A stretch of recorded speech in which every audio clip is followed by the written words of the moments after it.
Wir begrüßen die bei Red Hat Zylinderkopftechnik. Vor uns ein Audi A4. Ich muss mal aufpassen, ich bin so auf Audi A6 getrimmt. Ein Audi A4, aber mit dem bekannten Robin und dem 3 Liter TDI-Motor drin. Genau. Ne? Das Video wird darüber berichten. Wir haben das Auto hier mit Klappergeräuschen aus dem Ventil, nicht aus dem Ventiltrieb, sondern aus dem Kettentrieb. Hört man das auch, wenn wir starten? Jetzt ist er gelaufen leider, ne? Gut, dann ist der Zug abgefahren. Aber vielleicht kriegen wir noch mal... Nee, wahrscheinlich nicht mehr. Kommt drauf an, wie der Tag heute läuft. Das Video wird darüber berichten. Wir werden einen Motor-Check-up machen bei dem Ding und werden wahrscheinlich, so wie es aussieht, den Motor rausholen, unsere Einspritzdüsen prüfen und solche Geschichten unter Umständen. Aber maßgeblich geht es hier um das Thema Steuerkette. Und der Robin, der wird das ganze Ding hier managen, begleiten, roppen, wuchten, wippen, wie auch immer. Und wir gucken, was passiert. Genau. Okay, wir bleiben am Ball und dann schauen wir einfach mal, was passiert.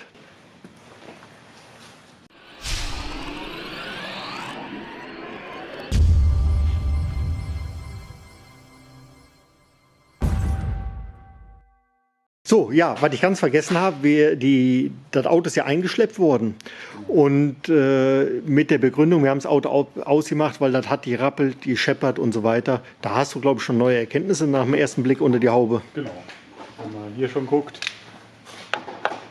hängen hier die Fetzen schon unter der Motorabdeckung. Machen wir gerade ab. Zack. Dann fehlt hier irgendwas. Ja? Da unten, genau, da sehen Sie auch schon das Gewürms darum von den Riemen und so weiter, was da abgerissen, abgefetzt ist. Wenn man da unten reinleuchtet, ich weiß nicht, ob du das eingefangen kriegst, aber da Ja, ist da auf liegt jeden das- Fall ein ganzer Knödel. Das ist wie Alien, ne? Wenn Sie so da, wo die Alien-Kinder ihre Brutstätte haben, da sieht das dann immer so genauso aus. So. Und hier haben wir wahrscheinlich auch schon einen der Übeltäter. Die Umlenkrolle hier, die ist bombenfest. Ne?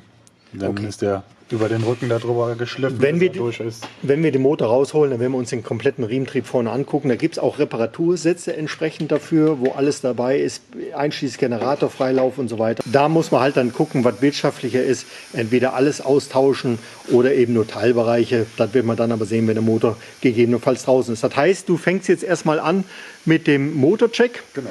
Und- Und Grundprüfungen. Ich meine, das Auto hat ja schon 271.000 drauf. Ne? Das ist ja für ein 2015er Modell. Hat er was geleistet. Ja, also man sieht auch da, so genutzt, wie so ein Dieselmotor ausgelegt genau, ist. es geht also immer noch, dass man recht passable und ordentliche Laufleistung mit so einem Auto erzielen kann. Und ja, wenn man das ordentlich umsetzt, dann passt das auch. Genau. Also erstmal Motorcheck und dann, wenn wir kein K.O.-Kriterium finden, dann geht es ans Eingemachte und wir robben das Ding da raus. Jawohl, Da bist du gleich, ne? das reicht. So, jetzt hängt unser Audi auf der Bühne und unten raus hängt da irgendwie so ein Gewürms. Genau, das sind die ersten Teile des Riemens, die uns entgegenkommen. Ich habe ihn mal hochgehoben, weil die Autos ja nicht ganz unbekannt sind für äußerlichen Wasserverlust Ja, durch diverse verschiedene Dinge. ja. Und dann wollten wir das hier unten mal angucken, ob man hier schon Wasserspuren sehen kann. Dafür sehen wir Ölspuren noch. Ne? Genau. Da kann man dann hier erkennen, wenn du hier mal reinleuchtest, dass der Riemen schon das Ölmessstandsrohr, Beschädigt hat. genau, das hat er sich genommen. Okay. Daher wird wahrscheinlich der Ölverlust kommen. Ne? Das kann man jetzt, Werden wir Zug um Zug dann sehen, was sich da alles noch auftut und was noch zusätzlich kommt. Aber es ist meistens ein Ticken mehr, als man sich immer wünscht, was so ein Riemen, wenn der da wirklich da mit 2000 Umdrehungen, 3000 Umdrehungen, 4000 Umdrehungen dann fliegen geht, was der da mitnimmt, da will man seine Hand nicht drin haben. Ne? nee. Ja, das sind die, also Wasserspuren habe ich bisher keine gesehen. Ich habe auch mal mit dem Endoskop oben ins V geguckt. Ja. Da haben wir öfter schon mal Probleme gehabt, dass dieses Heizungsventil da undicht wird. Und das sieht aber soweit alles ganz gut aus. Ich habe eine Kompressionsprüfung gemacht, die sieht auch ganz gut aus. Also auf jeden Fall für die Laufleistung kann man überhaupt nicht meckern. Also wir haben hier alle recht gleichmäßig bis zu 1 Bar Streuung unter 6 Zylindern. Das ist vertretbar. Sieht wirklich gut aus. Da fällt mir gerade ein, denk mal mit dran, ich habe von der Firma XXL, da haben wir ja auch einen Kompressionstester mit. Da soll man den anderen Kompressionstest, den blauen, zum Eichen hinschicken. Ne? Ja. Gut, okay, alles klar. Das sieht also gut aus. Genau. Lässt hoffen, dass der Motor grundsätzlich erstmal gesund ist. Ja. Das heißt, es kommt so in die Richtung, wo du dich seelisch-moralisch damit auseinandersetzen musst, ob der Motor da rausreißt. Wa? Ja, ich gehe davon aus, oder ich habe mich dann darauf eingestellt. Ich duck mich weg und du reißt den Motor raus. Okay, alles klar, bis später, gell? Bis später. Allzeit bereit. Schuld. Ist die Kamera an, oder? Ja. Scheiße.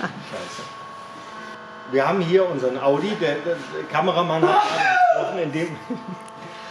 Kann man denn hier keine ordentliche Aufnahme machen? Kann ich nichts für. Unser Elefant. So, nochmal von vorne. Robin, bist du einsatzbereit? Ja. Also, wir haben hier unseren Audi.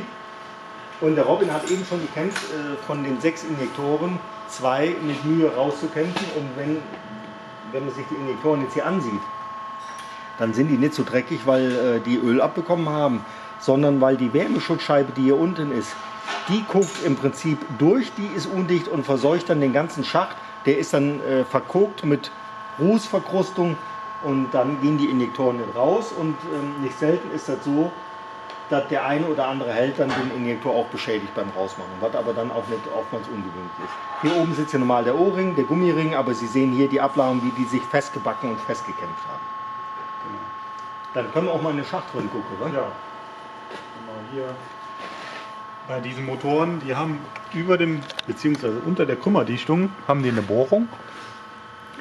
Eine Drainagebohrung. Leer. Ja, auch, Die Lampe leer, wa? auch die Red Hat Lampen werden irgendwann leer. Ja, ne? leckt mich doch an die Füße. Gut,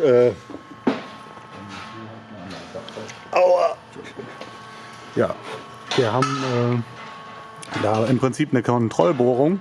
Da kann man äußerlich schon sehen, wenn die wirklich stark undicht sind, dann sind blasen die da raus. raus. Dann sieht Das man Problem auch ist halt Krümmer. immer, ich falle dir mal gerade ins Wort, das Problem ist immer bei den Dingern, wenn die Drainagebohrungen zu sind, dann kann der natürlich darüber nicht mehr entgasen und entlüften und dann fängt er an, das irgendwann in den Ölraum zu machen. Das heißt, das ganze Gesiff geht nicht in einen Kerzenschacht rein oder in einen Injektorschacht und nach außen weg, sondern hier ist das ja über den Deckel verkleidet und dann sappert der im Prinzip in den Ölraum rein.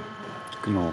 Wenn du hier Jetzt gucken wir mal rein. in den Schacht mal reinleuchtet oder guckst, ob Wer du das trainiert, wer erkennst. trainiert? Ja, ist eigentlich egal, die sind beide gut. Ja, dann sehen Sie da unten, wie die kupferfarbene Wärmeschutzscheibe da hängt und drumherum das ganze Geschmotter da hängt. Ja, hier die Kamera stellt schön scharf, die andere nicht. Ja. Habe ich wieder was zu donnen und zu Schwelle. Ja, Zylinder Okay. 5 und Zylinder 6 waren da nicht so willig. Waren nicht willig uns gegenüber. Die Injektoren werden wir dann wahrscheinlich, hat so mal die Korrekturwerte ausgelesen bei dem. Ja, wir konnten dann ja schlecht warm laufen lassen, Ach so. ohne Wasserpumpe. Ja, okay. Aber die, was ich ausgelesen habe, spricht dafür und auch die Ölanalyse ist nicht optimal. Okay. Da der Mann in das Auto ja noch gut Geld investieren möchte. Das Auto hat- zu halten. Der Du- Motor gibt es her von der Mechanik und da muss man halt die Peripherie drumherum in Ordnung bringen und dass er noch ein paar Jahre Spaß damit hat. Okay. Geholfen hat mir unser XXL-Werkzeug, Koffer für die Injektoren zu ziehen. Da sind speziell jetzt für VW für Direkteinspritzer Hilfswerkzeuge für Benziner als auch Diesel. Das sind dann, jetzt habe ich zum Beispiel hier diesen Adapter gebraucht und unseren Gleithammer für die dann rauszuziehen. Hier sind dann auch Montagehilfen für die Teflonringe bei den Benzindirekteinspritzdüsen. TSI, TFSI, ne? Genau. Und auch hier Hilfswerkzeug für diese rauszuziehen, weil die auch ganz gerne festkochen. Ne? Das ist Der Robin ist für das Fachliche zuständig und ich gehe oftmals her, wir haben ja einen kleinen Elefanten in der Halle und das sind im Prinzip die Ohrenstäbchen dafür, um unserem Elefanten dann die Nasenlöcher und die Ohren frei zu machen. Ja, dafür sind die da. Wer der Elefant ist, das wissen wir alle. So, okay. Das heißt, bei unserem Audi sind die nächsten Schritte dann, wir werden die Injektoren zu unserem Bosch-Dienst einsenden und dann entsprechend prüfen lassen. Dann werden die gereinigt und gegebenenfalls auch instand gesetzt. Mit dem Kunden haben wir dieses Prozedere im Vorfeld schon durchgesprochen. Die Freigaben dafür sind erteilt. Und er will ja diese OP machen, nicht um behelfsmäßig irgendwie ein bisschen was zu reparieren, sondern das Ziel ist hier, wenn der Motor grundsätzlich mechanisch gesund ist, so zu investieren, dass für die nächsten Jahre noch Ruhe ist und dann aus den 260.000, 270.000 Kilometer 500.000 Kilometer werden können. Und vielleicht, oder 400.000, wie auch immer, aber nicht irgendwie eine 20.000 Kilometer behält. Das ist das Ziel dieser Reparatur. Das heißt, jetzt also Motor raus. Ja, ich verpacke die jetzt, dass die heute noch rausgehen, die Injektoren. Das ist immer der Faktor, der uns am meisten Zeit kostet. Mit Hin- und Rückversand und Prüfdauer und dann noch Freigabe für die Reparatur. Jetzt wird die Mechanik oder der Motor vorher wieder drin sein, bevor die Injektoren da sind. Deswegen ist das der wichtigste Schritt, dass die frühzeitig eingeschickt werden. Jetzt sind wir auch hergegangen und haben in weiser Voraussicht ein neues 2-Massenschwungrad bestellt und die Kupplung, weil es ja ein Schalter ist. Wenn wir diese nicht brauchen sollten, geht das Paket wieder zurück, sichert aber uns und dem Kunden die Möglichkeit, wenn dann das Ding verschlissen ist oder die Bauteile, dass wir sofort reagieren können und die dann auch entsprechend einsetzen. Bei einer Laufleistung von 270.000 mit dem Drehmoment starken Motor könnte ich mir schon ganz gut vorstellen, dass die Kupplung im Herbst ihrer Tage ist, so drücke ich es mal vorsichtig aus, und vielleicht auch das 2-Massenschwungrad schon angeschlagen ist. Dafür gibt es Prüfwerte, axial, radial, umgedreht, so, um zu schauen, in welchem Verschleißzustand das ist, und demnach kann man sehr gut dann entscheiden, austauschen oder nicht. Das machen wir also nicht rein willkürlich, sondern eben nach den Prüfwerten, und die Altteile werden für den Kunden immer aufgehoben, dass er sie sehen kann, und erst danach werden sie verschrottet oder als Pfandteil zurückgegeben. Gut, okay. Ich denke, wir haben erstmal alles. Dann sollte die Kamera auf den Robin halten, weil das ist der hübschere von uns beiden, auch der jüngere. Und ansonsten würde ich sagen, frohes Schaffen und Gelingen. Ja?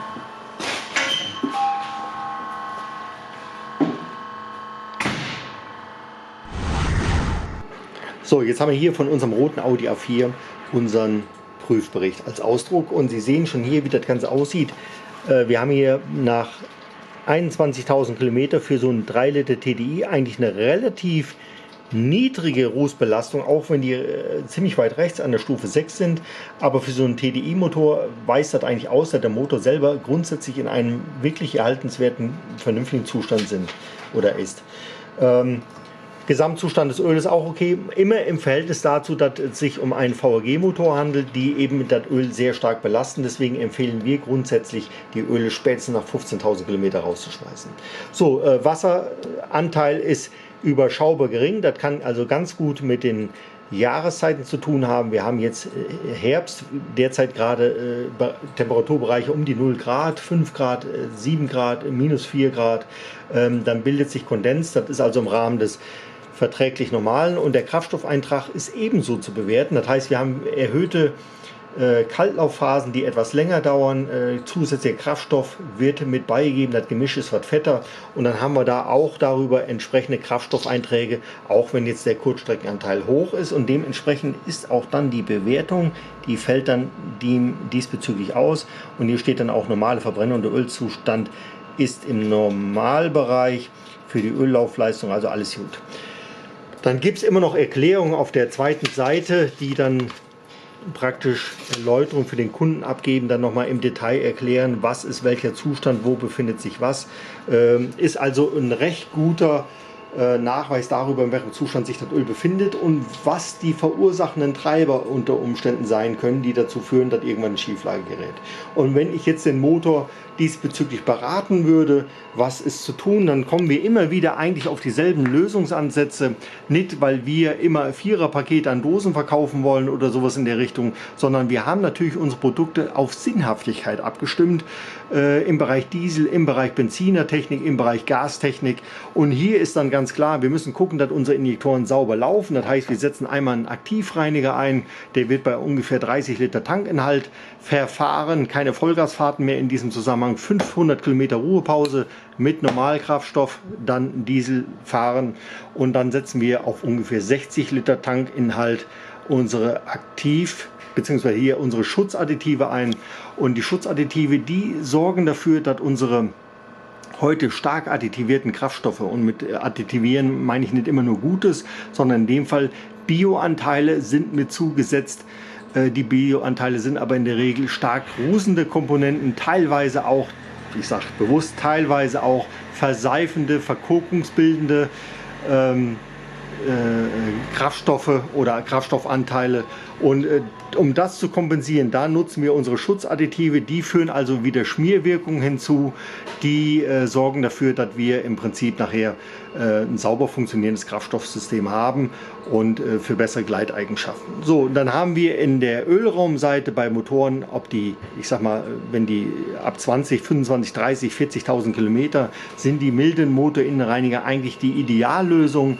Natürlich auch bei Fahrzeugen, die 250.000 Kilometer runter haben, genauso einzusetzen. Wir haben hier einen schichtweisen milden Ölabtrag oder Rußverkokungsabtrag.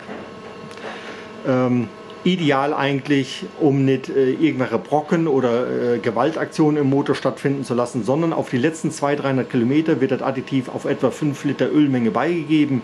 Und der Vorteil dabei ist dann eben, wie ich schon eingangs erwähnte, der schichtweise feine Abtrag und die Auflösung der verkokten Komponenten an der Motorinnenwand oder in Ölkanälen. Und das bleibt dann im Ölfilter hängen oder wird dann natürlich schlussendlich mit dem Altöl abgelassen. So, und dann haben wir zum guter Letzt, wenn wir dann unseren Motor wieder in Betrieb nehmen mit dem neuen Motoröl, dann setzen wir unser Keramik-Schutzadditiv eben mit bei zur Gleitreibungsreduzierung, zur Druckstabilitätsverbesserung, zur Wärmereduzierung in den kritischen Bereichen, denn überall da, wo sie Reibung reduzieren, nehmen sie auch Temperatur aus den kritischen Bereichen raus.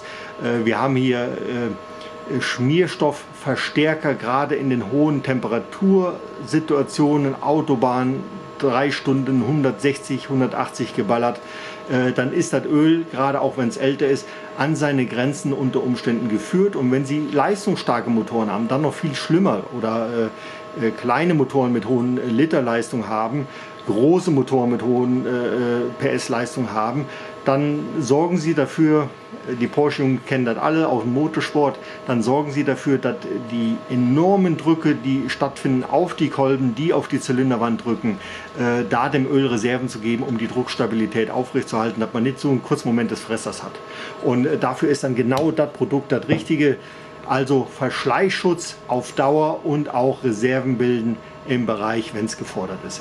Ja, das ist also dann schon hier wieder der Bereich der Additive für diesen Motor. Und ich gebe zurück an den Robin mit seiner roten Rennmaschine, wie er da eben entsprechend die Steuerkettengeschichte auf die Reihe bringt. Bis gleich. Da hängt da oben der Audi. Der Motor liegt unten. Und der Robin putzt gerade die Hände ab und trinkt einen Kaffee. Ja, wird Zeit. Genau, nach getaner Arbeit einen Kaffee. Genau. Schritt Nummer 1 ist erledigt. Ja. Besonderheiten schon was feststellen können? Muss man bei VW nachheuern oder bei Audi, dass wir dieses Röhrchen hier schon mal kriegen. Das hat sich der Riemen geschnappt. Ja, ja, jetzt sehen wir auch mal so ein bisschen was das Ausmaß, was sich hier so mal zeigt. Genau. Da hängen ein paar Spaghettis um die Lichtmaschine. Da und hier hat es sich festgezogen. Drumherum, da muss man mal sehen, dass man das da rausgefummelt kriegt, sonst muss ich es abschrauben. Ja. Ja gut, das Ganze. Gut, die prüfen wir alle durch. Ja, auch an Rollen, spannermäßig wollen wir eigentlich jetzt auch alles ersetzen, weil wer weiß, was da jetzt noch für einen Schaden mit dranhängt. Selbst wenn die Rolle jetzt noch gut dreht, wer weiß, wie das Lager ist. Das kann man bei so einem Ding nicht riskieren, dass dann nachher was um die Ohren fliegt. Ne? Da kommt immer schlecht dran für dann noch was zu wechseln. Genau. Ja, hat gut was zerrissen. Ne? Wenn man mal, so kann man sagen, das ist jetzt wieder ein neuer Anziehzug für den Rasenmäher. Ja. Nur den ziehst du nicht weit. Nee, nicht wirklich. Die Kompression war ja noch gut da. Ja. Ja, sonst irgendwas? Ja, man fällt auf, dass das Getriebe mal gerade einen halben Meter kürzer ist wie das von einem Touareg oder von einem A6. Mhm. Das Schaltgetriebe ist dann doch etwas schön kompakt im Gegensatz zu denen, die wir sonst gemacht haben. Ja gut, der Touareg letztens, das war ja auch so eine Automatik. Ja, und hinten dann das Verteilergetriebe. Verteiler war ja alles dran, das ist schon fies. Das war schon ein Brocken. Ja. Aber sieht man auch wunderbar, Injektor undicht gewesen, ne, wie es da aussieht. Ja, 2 Stück. Ja. Kann man sehr schön erkennen an dem Ruß am Ausgangsloch. Und schön immer auf dem Krümmer drauf. Das riecht dann wunderbar. Ja, so kriegt man es wenigstens mit. Ne? Ja, das stimmt. Gut, ja, jetzt heiße Getriebe ab. Genau, ich baue erstmal den Auspuff runter und dann komme ich besser an die Getriebeschrauben dran. Ja, Auch hier wieder Aluschrauben, die sind noch nicht gekennzeichnet. Also normal wird dann hier auf den Kopf ein X eingeschlagen, wenn die schon mal benutzt wurden. Die dürfen nämlich nur zweimal benutzt werden. zumindest das sollte eingeschlagen werden. Was immer gemacht wird, ist eine andere Frage. Da steckt man dann halt nicht drin. Nee, genau. Sag mal, idealerweise ist, glaube ich, man tut sie generell ersetzen. Dann weiß man wenigstens, dass sie neu sind. Ne? Spätestens beim Anziehen merkt man, ob sie weich sind oder nicht. Genau. Ja. Und ja, natürlich ZMS und Kupplung prüfen wir dann direkt in eine mit. Ist jetzt ein Aufwand. Genau. Ja, hier unten hat da was verewigt. Tja, da war allerlei an Geäst und Blättern und so im Windlauf oben. Das habe ich alles ausgesaugt und ausgeblasen. Hat sich eine Haselmaus drin eingenistet. Okay, gut, ja, dann schraub mal frei. Genau. Und dann guck mal, wie es gleich aussieht. Und ich sehe hier die wunderbaren A-Punkt-Schrauben. Ging. Es ging. Es ging. Wenn man weiß wie, dann Ja. geht das eigentlich. Man hat irgendwann mal seinen Weg gefunden, wie man es am elegantesten hinbekommt. Genau. Ja. Wenn man keine Rücksicht auf die Schraube nehmen muss, ist es egal. Wenn sie nur raus- Genau, keine Rücksicht auf das. Das ist gut. Das ist gut. Gut, ich würde sagen, hau rein und wir sehen uns später. Bis später. Sie erkennen an unserem roten Audi A4, dass vorne mit den Rädern irgendwann nicht stimmt. Die sind nämlich nicht mehr da. Und unterm Auto wieder das große Loch zu erkennen ist. Und wenn die Kamera dann nach unten fällt, dann sitzt der Robin auf seinem Schreibtischstuhl. Ja. Okay, nee, Spaß beiseite. Also wir haben hier unseren Motor draußen und der Robin ist gerade dabei, sich dem Thema Steuerketten zu widmen. Das sieht dann eben beim 3 Liter TDI dann wieder mal so aus. Da gibt es ja zig verschiedene Varianten an Motoren und Evolutionsstufen. Was für ein Baujahr war das hier? Das ist ein 215er. 2015er. Aber hat er schon die verschränkten Nockenwellen drin? Ja. Der hat die schon drin. Ja, das haben die. Es gibt ja einmal das System, dass der Antrieb für die Nockenwellen hier auf der Seite ist, Ja. dass wir hier ein Zwischenrad haben Ja. und dann 2 Zahnräder. Und hier haben wir ja noch das alte System, dass eine Welle angetrieben ist und die nächste antreibt. Achtung, Schelle. Ah, der alte Mann bückt sich. Der Bauch ist im Weg. Ja, okay, alles klar. Das heißt, wir gucken uns natürlich das ganze Spiel an. Wir erinnern uns auch, dass wir die Injektorschächte dann reinigen und nacharbeiten müssen. Injektoren haben wir weggeschickt. Genau. Okay. Und dann gehen wir mal um den Motor rum, damit Sie mal sehen, wie das aussieht, das ganze Spiel. Der sitzt jetzt auf den Böcken unten, aber der Robin hatte nochmal zusätzlich gesichert, nicht, dass er uns da irgendwie... Ja, bei dem A4 ist das anders als beim Touareg. Da ist der Motor ziemlich hinter der Mitte aufgehängt. Wenn Ja. ich den nicht festmachen würde, dann wird er mir auch nach vorne wegkippen, wenn das Getriebe ab ist. Ne? Das wollen wir nicht erleben, weil das tut schon weh, wenn der irgendwo runterknallt und die Füße im Weg sind. Also insofern Sicherungsmaßnahme. Dann würde ich sagen, dann walte du deines Amtes. Das Red Hat Schild neigt schon langsam zum Biegen, nach Süden oder wie auch immer. Vielleicht mal eine Information am Rande. Die Autos, die hier sind, die kriegen von uns immer das Red Hat Schild drauf gepappt, damit die Videos oder die Autos im Video eben Red Hat orientiert sind. Wir müssen aber nicht zwangsweise alle Schilder hier abdecken, außer der Kunde möchte das auf keinen Fall. Dann ist es aber in der Regel auch so, dass er sein Auto gar nicht im Video sehen will. Ansonsten unterschreiben die Leute, die hier hinkommen, die Klausel, dass ihr Auto eventuell in Videofilmmaterial auftaucht und dann auch veröffentlicht wird. Das heißt, wiederum anders, wenn wir auf der Autobahn oder so fahren und filmen andere, dann ist das wieder was anderes. Dann müssen wir die Nummernschilder ausblenden. Aber die Autos, die bei uns auf dem Hof sind, die sind alle legitimiert, um praktisch ihr Nummernschild auch zu zeigen. Deswegen könnte ich jetzt auch hergehen und sagen, zack, und nichts passiert. Gut, okay. Robin, dann würde ich sagen, walte deines Amtes und dann gucken wir mal, dass wir da die Steuerketten reinkriegen. Wir warten noch auf Kupplung, ne? Und 2 Massenschwungrad. Wie sieht denn das aus? Das habe ich mir noch nicht angeguckt. Okay. Dafür muss ich ja die Getriebewelle noch ziehen. Ja, stimmt auch. Das ist extra Arbeit bei dem Ding. Ja? Dann, wie der Robin schon sagt, dann muss man also die Welle ziehen, um überhaupt das Paket rausbekommen zu können. Und das ist dann nochmal leider Gottes separate Arbeit, aber im erträglichen Maße. Schlimmer wäre es, wir bauen eine kaputte Kupplung wieder ein und nach 20.000 Kilometern muss er wieder alles auseinander machen. Also wird das mit geprüft und dann kriegt der Kunde eine Info und dann sagt er uns, ja, will ich haben oder nicht. Gut, Robin, dann würde ich sagen, bis gleich, wa? Ja, da ist er, unser Robin, und da ist er, unser Motor. Ja. Junge, was hast du zu sagen? Willst du das reinpacken, das Ding, oder was? Ja, ich habe mir mal mein Hilfsbettchen geholt und dann werde ich mich gleich mal ein bisschen hinlegen. Ne? Tja. Ausruhen. Da haben wir Hebebühnen hier und der Robin, der legt sich da auf die Bretter und schläft da was rum. Ja, wenn ich das Auto runterlasse auf den Motor und den Vorderachskörper wieder, muss ich mich dann halt hier drunter hängen, die Löcher ausrichten zum Fahrzeug wieder Ja. und dann die Schrauben ansetzen, damit ich das ganze Geschäft wieder hochheben kann. Ja, okay, Teil ist zusammen. Hinten das hässliche Auspuffgedöne hängt da auch schon wieder dran, das Rohr. Sprich unser Rußpartikelfilter. Und den hat man reinigen lassen, der war weg. Ist auch wichtig, das Auto hat ja nicht ganz wenig gelaufen, 270.000. Wir haben ja dann die Füllmenge aus dem Steuergerät ausgelesen, also den Aschefüllgrad. Und von der Seite her war es auch notwendig, wenn das Ding hier schon mal draußen ist, dass man auch schon Rußpartikelfilter mitmachen. Da werden wir oft gefragt, warum werden denn manchmal die Reparaturen dann hier teurer? Das ist genau der Grund. Dann sprechen wir mit dem Besitzer.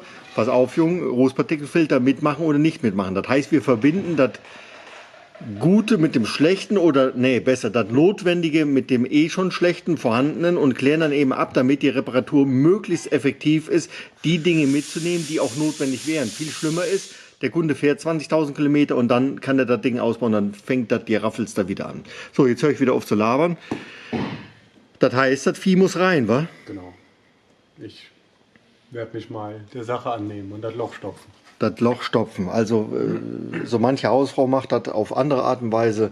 Der Robin hat seinen Weg gefunden, Löcher zu stopfen. Das macht er eben dahingehend, dass er den Motor in das Loch da oben wieder reinbringt.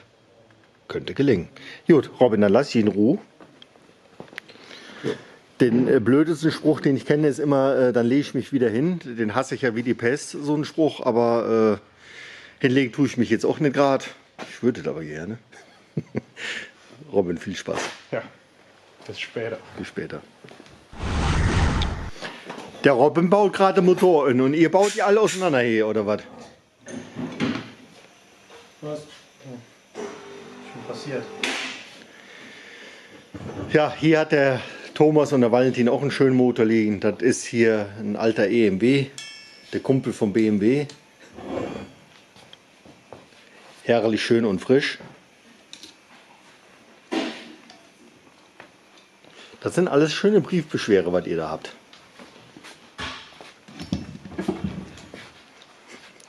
Querbeet, alles. Porsche-Köpfe, Moped-Köpfe. Alles im Angebot. Kurbelwellen vom, Entschuldigung, von wem ist denn die hier? Vom Skyline. Nissan Ach, Skyline. Nissan, RB, okay. Gut, also Sie sehen bunte Spektakel hier. Ich bin auf dem Weg in mein Büro. Ich schleiche mich mal an euch vorbei.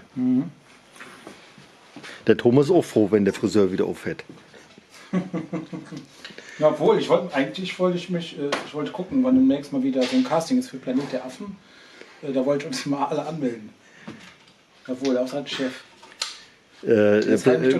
Planet der Affen, Chef. Ja. Affenchef.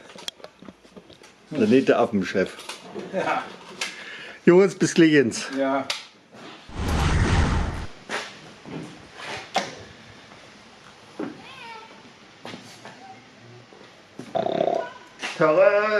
Nee, anders. Ich habe was Besseres einfallen lassen, nicht nur so verlaufen. Was? Ja, ja. Eine Anekdote aus dem Leben, typisch Martin, damit Sie mal das wahre Gesicht von Martin kennenlernen.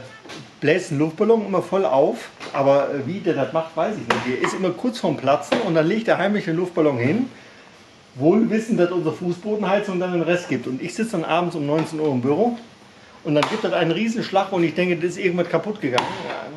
Und dann war das wieder der Luftballon, den der Martin deponiert hat. Und sowas macht er am laufenden Band. Ist klar, dass da eine Abmahnung nach der anderen kassiert. Ein bisschen Spaß muss sein.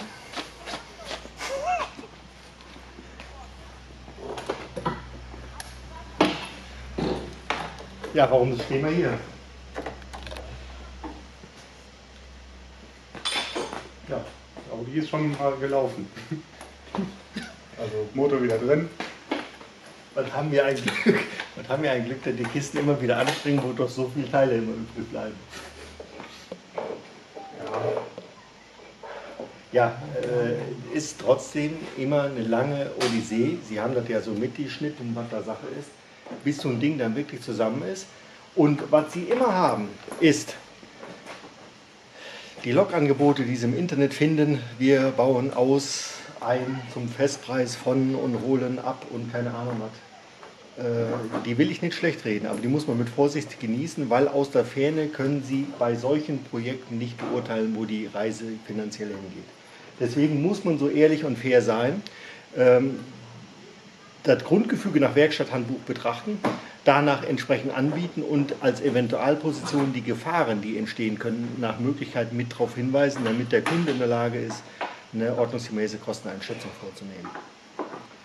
Hier sind auch ein paar Sachen dazugekommen, die waren das eine oder andere vorhersehbar, das eine oder andere vielleicht nicht, das muss man dann immer sehen. Aber es summiert sich am Ende. Im Großen und Ganzen ist aber das Ergebnis dafür umso besser. Ne? Ich gehe davon aus, ich wollte gleich mal eine Probefahrt machen und dann werden wir mal sehen. Probefahrten bei uns, auch in dem Fall, sind dann immer was länger als normal. Das heißt, Probefahrten mit 20 Kilometer mal warm gefahren, Wassertemperatur ist da, reicht für solche Sachen nicht aus. Also wir fahren tatsächlich mittlerweile die Autos, das können Sie jetzt uns glauben oder nicht, 80 Kilometer, 100 Kilometer, Autobahn mit rein, 1,5 bis 2 Stunden Testfahrten sind notwendig. Hier drunter ist auch ein Kennzeichen, das nicht aus der nächsten Nähe ist. Und wir haben Autos da draußen, wenn Sie einen Bus angucken, der ist aus der Schweiz. Und so kommen sie aus allen Ecken. Der hier ist auch, glaube ich, der Toyota-Bus aus, ich weiß nicht woher, Schweizer Ecke. Die kommen von weit her. Und wenn Sie dann eine Reklamation haben, was ja immer mal sein kann, dann steht das Auto in der Schweiz und muss dann hier hin. Und das ist immer mit einem riesen Hype verbunden, und selbst wenn es nur 150 Kilometer sind. Also ist es wichtig, sowas abzuprüfen. Jetzt höre ich aber auf zu labern. Was gibt es denn hier bei unserem Auto zu sagen? Alles gut? Ja, also hier an dieser Klammer, da gibt es Reparatursätze für. Hier mussten wir die Klimaanlage öffnen, damit wir den Kabelbaum hier rauskriegen. Das wird jetzt noch kommen. Das ist beim Füllen aufgefallen, dass es nicht dicht wurde. Das kommt jetzt noch. Dann müssen wir die Klimaanlage noch wieder füllen und dann Schreibt der Thomas alles mit auf. Genau. Stellt er dann bei VW Audi, ne? ist schon bestellt. Okay, gut. Hier ist noch das Schöne, Kältemittel R134a. Kommt jetzt so langsam in die Phasen, wo die neueren Autos natürlich alle ab 2016, 17 in dem Dreh das neue 1, 2, 3, 4 drin haben. Da kostet die Flasche, 5 Kilo Flasche, 600, 700 Euro. Das muss man wissen. Das heißt, da ist es wichtig dann auch, das Kältemittel, sollte man sowieso immer machen, entsprechend aufzufangen. Aber das ist die Zukunft und die Generation. Klimafüllung ist dann eine ganz andere Nummer und hochbrennbar. Ne? Deswegen, ich sage zum Umweltschutz und so weiter nichts. Da gibt es genügend Themen und Foren, die sowas dann intensiv beackern. Gut, das heißt, hier machen wir Probefahrt. Injektoren sind alle angelernt, die sind ja alle im Prinzip general überholt worden bei dem Ding. Genau, und der Partikelfilter auch angelernt, nachdem er gereinigt wurde, muss man den auch resetten. Dass der weiß, dass der wieder leer ist. Richtig. Zu den Injektoren könnten wir jetzt auch einiges sagen. So einfach lassen die sich nicht so ohne weiteres überholen. Das hängt aber mit dem Injektortyp zusammen. Das heißt, man kann Dinge korrigieren und die wiederbeleben auf eine Art und Weise, dass sie auch dauerhaft funktionieren können. Ansonsten gibt es nur neu. Ne? Aber hier konnten wir sie retten. Gut, dann würde ich sagen, dann kann das Ding auf Probefahrt. Wir sind am Ende angekommen. Ich sage ja immer, wir nehmen Sequenzen nicht zweimal auf, aber hier haben wir jetzt dreimal angefangen, weil, ich will gerne sagen, warum. So, das Auto ist 2015, 2016 im Baujahr. Genau. Hat viel gelaufen, 271.000, fährt sich, ich will nicht sagen wie ein Neuwagen, aber wenn mir einer gesagt hätte, das Ding hat 50.000 Kilometer runter, ich hätte die Steinschläge hier drauf nicht gesehen und er hätte mit meine Probefahrt nach Köln gemacht, die habe ich nämlich tatsächlich hier bis nach Köln gemacht mit dem Auto, weil das so wunderbar lief. Klasse, kann man nicht anders sagen. 271.000, was ist mit dem Auto geschehen? Der hat wahrscheinlich Langstrecke, sonst hätte er seinen Steinschlag nicht. Der hat Baujahr 20, ist 5 Jahre alt, sag ich mal so, in dem Dreh. Das Ding ist genial, der ist kerngesund. Ne? Ja. Wir haben die Zylinder hier endoskopiert, so, ne? Du weißt es besser. Genau. Top, Also oder? wirklich das, wofür die Motoren oder die Autos gebaut sind, so, wenn er so genutzt wird, dann funktioniert das Konzept. Ne? Genau, ein 3 Liter TDI, der ist nicht viel zum Bäcker fahren. Also ich sage das immer wieder in den Videos. Früher hat man Diesel nur gekauft, wenn man Langstrecke hatte. Ne? Oder wirklich Kilometer im Jahr gefahren ist. Was hat man immer gesagt? 40.000 oder 50.000 Kilometer sollte man im Jahr fahren oder 30 oder 20, ich weiß es nicht. Auf jeden Fall wesentlich mehr als beim Benziner. Heute kauft sich jeder einen Diesel oder hat sich jeder einen Diesel gekauft, weil die einfach geil fahren. Aber zum 3 Kilometer auf der Arbeit fahren ist so ein Motor nix. Das ist tödlich. Und dann ärgert man sich schwarz, wenn die Dinge kaputt gehen. Dabei hat man selber seinen Anteil, weil man das Auto eigentlich falsch gekauft hat.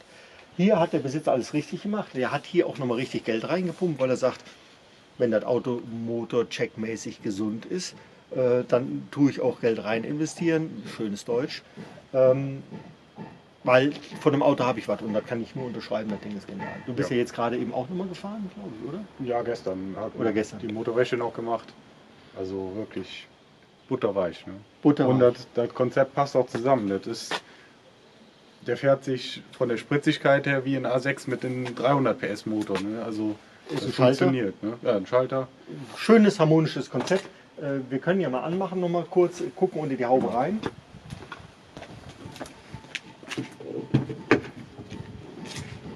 Gucken wir unter die Haube rein. Wir gucken mal unter die Haube.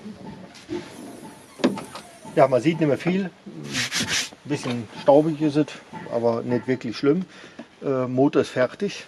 Ist ja eine Menge dran gemacht worden. Also Injektoren, neue Steuerkette und. Also da letztendlich hat der Kunde schon rein investiert. Wir haben auch Kupplung alles mit neu gemacht. Sie haben es ja mitgesehen. Alles gut. Komm, mach das Ding mal an.